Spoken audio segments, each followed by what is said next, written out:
Alright, what's up guys? Hopefully my microphone's a little bit better than the last video because I noticed it was kind of low.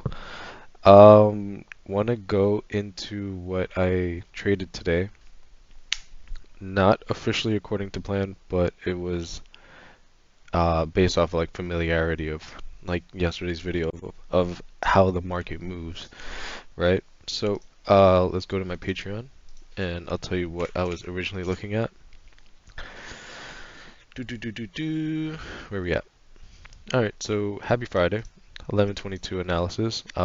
Simply looking at economic data, it wouldn't be one of my favorite days to trade. Why? Because after the 15 minute, after the open, we have data, which would be right here. And then after the 9:45, we have another 10 a.m. data, another 15 minutes. And I don't know if you could see, it's actually not even, it just passed 10 a.m. right now. Can you see that right there? Should probably, yeah, 10. Anyway, to me, the market is very tricky during these times when there's data so close to each other. So I was getting out very quickly. I just didn't feel comfortable, and usually, like when I get too confident after like good winning days, that like I just like get too confident and oversize on things that I shouldn't have when the my plan isn't there and my technicals aren't there, right? Oh my god, let me drink some tea. This video is going to be a little bit hard to explain, but I'm going to try my best.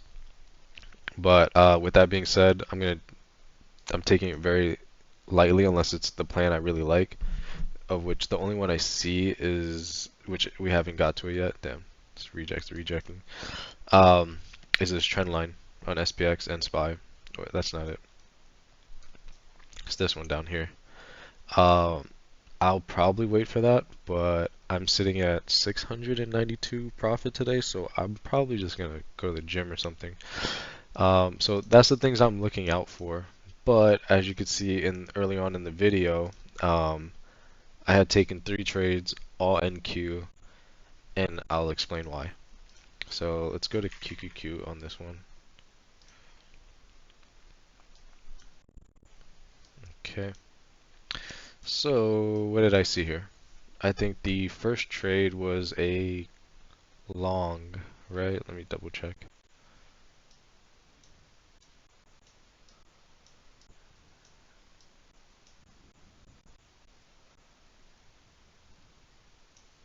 Sorry guys. Oh no, it was a short. Okay, it was a short on the second 5-minute candle SPY.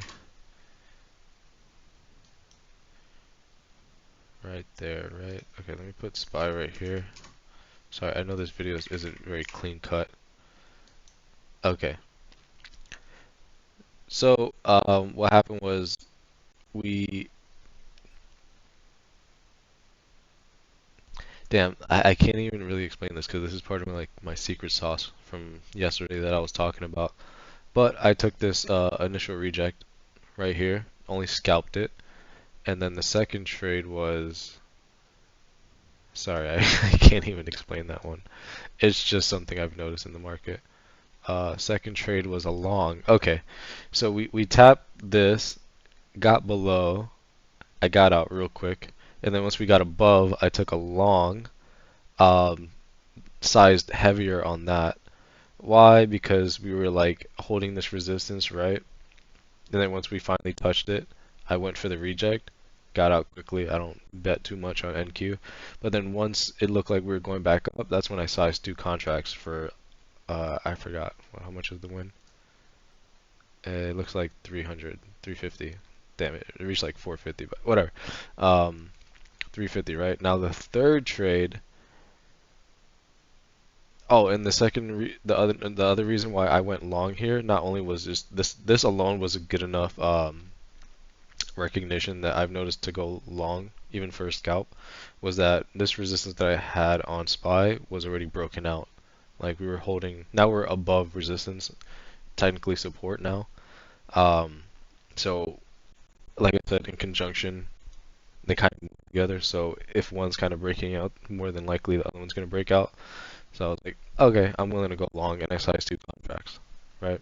So first one was not the highest probability, so I went small size. Second one was higher probability, so I took two contracts. It's crazy because 3 for 3 winning. It's crazy. And small sizing and scalping everything. NQ moves crazy. Now for this reject that I took on NQ, what I had seen and marked out in personally in the pre-market myself, but I had taken it off because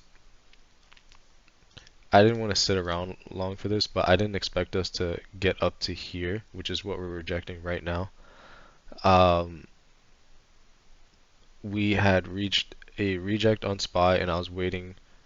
I think it was this candle, watching for a rejection, and we were in a supply zone in NQ. So with those two is why I went short. But again, I'm not great at QQQ. There's only certain things I look for. So I sized lighter on that and got out real quick. And yeah, that's pretty much it. I will be looking for this trend line later on in the day if we come down to it, or if we get below here on this and QQ, which we already did. So I need this to not hold this as support anymore. Then I'll probably look for a short somewhere. But probably shouldn't. Got my $600 win. More than likely, I'm gonna give back profits, trying to hope that all these line up together for a downtrend. It's Friday. The market doesn't tend to move great on Fridays. Only off the open, and then it's in God's hands after that. This is looking good for a short. I mean, now that we got under here and QQ under here, let's see where SPY's at. Is looking real good for a short. Oh, we got to get below that. Yeah. See, it's just when there's too much confusion, I'm not gonna stick around and, I'll wait for look at that bounce right there. I mean, you think I'm gonna sit around for this? And this is on the 15-minute chart. The 5 probably looks crazy. Look at that. Yeah, I think I'm done. In real time, I think I'm done. Unless we get down here. Honestly, this is the only trade I'm looking for. So if I were you and you were following my charts, I would delete every single line off this chart and just leave this one. And that's all I'm looking for today. Don't get sucked in by the madness. Because all this is just going to be a fight between buyers and sellers, and I'm good on that. I'll wait for here to where most people who are smart traders, they're going to be looking for a buy here or a break below. But other than that, that's the recap of the day. Let me know if the audio is good. It's been a fucking amazing week. I can't wait for next week. Alright, see you guys in the next one.